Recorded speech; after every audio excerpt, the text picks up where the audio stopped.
There was another huge story in the Western Conference yesterday. I need to use the restroom. Gentlemen, a moment if I can.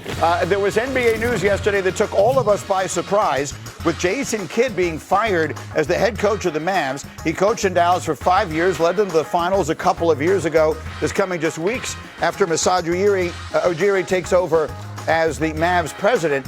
The ousting adds to a list of massive changes that Dallas has gone through in the last 15 months. Since they were in the finals just 2 years ago, they traded away Luka, they fired their general manager. 3 months ago, they traded away Anthony Davis, who was the focal point in the return for the Doncic trade, and now they fired Jason Kidd.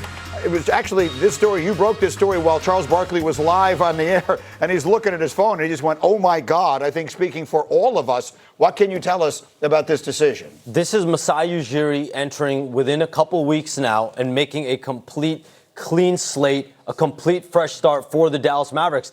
The Mavs, Masai Ujiri, owner Patrick Dumont, they're eating 4 years and about $45 million left on Jason Kidd's contract. You think about the residue that we've seen from the Luka Doncic trade. In the last 7 months, Nico Harrison fired, Anthony Davis traded for salaries and a few picks, and now Jason Kidd fired as the coach. And there is no question from Mav sources that I talked to. Part of the conversation, the information gathering for Patrick Dumont, for Masai Ujiri, was the support that it was felt internally that Jason Kidd had for that Luka Doncic trade, and just what has gone on internally. There's been levels of infighting there, the culture, and Masai Ujiri, once he got in there, he wanted to turn the entire culture around and give the entire organization a clean slate. Jason Kidd was fired. Multiple coaches were fired. Executives, scouts also let go yesterday. Masai Ujiri is coming in and doing everything now, moving forward, his way. Wendy, it has felt like it's been a dysfunctional time in Dallas for the last, I don't know, whatever it is, year and a half. But you're going to tell us that's going to be an attractive job. Cooper Flagg is the future of the Western Conference. Now, he and the Mavericks are hoping to rise up with where the Thunder are around Shea and where the Spurs are around Victor Wembanyama. So this step, the draft pick that they have coming up in the lottery, this coaching decision, which is a very attractive job, even though they've had these really rocky last 12 or 14 months, you look at the idea you can coach Cooper Flagg, you're putting in the foundation right now. There are a lot of people who are going to want this job. Masai Ujiri is actually going to be making a very, very important decision, who to draft and who to hire to coach Flagg and the other young players. How quickly should we expect a replacement to be named in Dallas? I'm telling Masai Ujiri is going to go through a process, and the last time he went through a process with the Toronto Raptors, it was 5, 6, 7, 8 candidates. They ended up with a first-time head coach, and so now I would expect he's hired two first-time head coaches in a row, Nick Nurse and Darko Rajakovic. So I wouldn't rule out another first-time head coach if he likes the guy. The draft is about a month away, so you figure it's got to be sometime between now and then. Coming up, back to the collapse of the century. Did the Cavs? The Knicks, they're within range. It only takes a couple of shots to put that pressure back on the Cavaliers. Brunson, three-pointer, puts it in! Captain Clutch has come alive! What a turnaround here in the fourth quarter. Shaman a three-pointer. It's good! And the fans dancing with joy. They have watched one of the greatest comebacks in NBA playoff history. They dominated us in the fourth quarter. I give Brunson a lot of credit. He was fantastic, but that was a damn gag job right there. We lost. We blew it. All right, let's round for game 2. Simple as that. Wendy opened the show exactly the right way. When I said, did the Knicks win or did the Cavs lose, he said yes. And here's one of the reasons why. James Harden struggled, and that's putting it nicely, when guarding Jalen Brunson, who scored 15 points on 7 of 11 shooting when guarded by the Beard. 8 of those shot attempts came in the fourth quarter. Jay, Will, we got the touchscreen, we got the iPad, we are ready to roll. Show us exactly what happened. So, Greeny, Jalen Brunson was cooking James Harden throughout the course of the game, correct? Right. And there hasn't been one time throughout the course of the game where they went to a double team. So schemes matter down the stretch.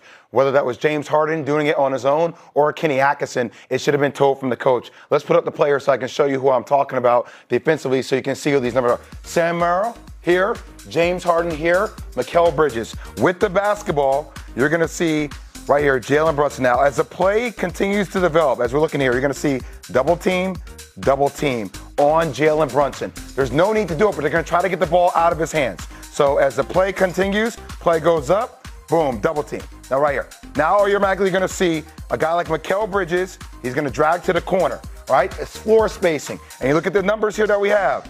Numbers. Everybody's in help. help. Okay, double teaming on the ball once again, right here, Greeny, on the ball. As the play continues to develop, he's going to drag it out. That's what guards are taught to do, drag out the screen. Now, the person to watch here is, look at my man here. Who is James Harden guarding? The screen's being dragged out here. Sam Merrill's back on the ball. He should be back on his primary defender. He is not. He's in no man's land because they decided to double team. Play gets dragged out. He approaches him again. Great recognition by Jalen Brunson. As he goes, you're going to see the vision right here. It's an easy pass because James Harden is in no man's land. Play goes. Mikal Bridges for a bucket. Yeah. Just poor recognition by James Harden. And why are you blitzing?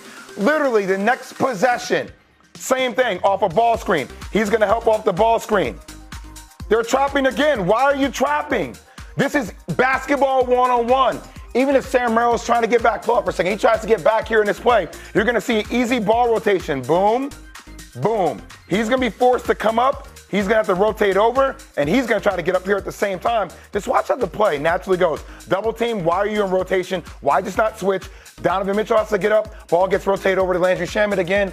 Boom, three-point shot. That's the big three. All I'm going to say, 2 threes that tie the ball game. If you had just stayed down and played him one-on-one, you would have forced him to make 3 tough twos instead of 2 easy transitional threes. I think that's an important point to make here. You may be saying, wait a minute, we're criticizing him for not double-teaming Brunson. Now they're criticizing him for double-teaming Brunson. What you're saying is the time to do that is when he's putting the big comeback together. Now, when you're going possession by possession and it's a 3-point game late, the last thing in the world you want to be doing is scrambling defensively and giving up a 3. And what's the thing that the Knicks are most efficient at doing? Shooting the 3-point shot, right? So just doubling him is fine. If you do that throughout the course of the game, you just don't double him for the first time in the last minute and 22 seconds. I want to get Micah Wilbon into this quickly, and I want to get PK Subban in here. PK is going to join us. We're going to preview the Western Conference Final in the NHL, which starts tonight here on ESPN in a minute. But you were at the Knicks game last night. And I'm just curious, 36 hours from right now, they will be in the second quarter of Game 2.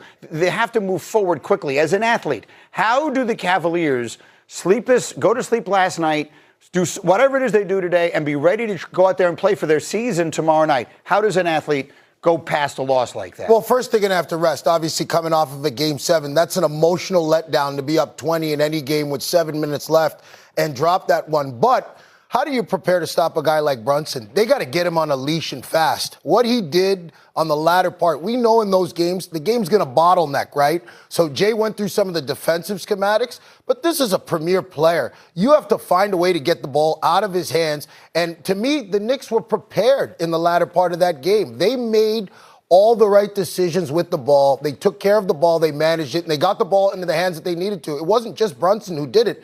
It was timely scoring and timely plays that won the game for the Knicks down the stretch. You talked about Harden. They knew that his game was going to deplete as the game went on, and it showed. It showed. The rest versus rust thing, obviously, may have actually played a major factor last night. You saw rust, perhaps, early from the Knicks, and then the rest becomes a huge factor late. And so the question, if people are waking up this morning saying, is this over? Did the Cavaliers have their one shot last night and didn't get it done? What would you, if someone's going to walk up to you in the street and ask you that question today? Do they have a chance? The Cavaliers come back? No. I don't see it. I mean, we're talking about an emotional component here, and Jay perfectly laid out what happened last night and what the Cavaliers are going to have to look at and study. But emotionally, they've done it twice. I know people can say, wait a minute, they did it against Toronto. They did. Knicks are a different animal, better team. I don't see it. It seems unlikely right now. All right, we'll have much more on the basketball as we go. But we have PK here because the Western Conference Final in the NHL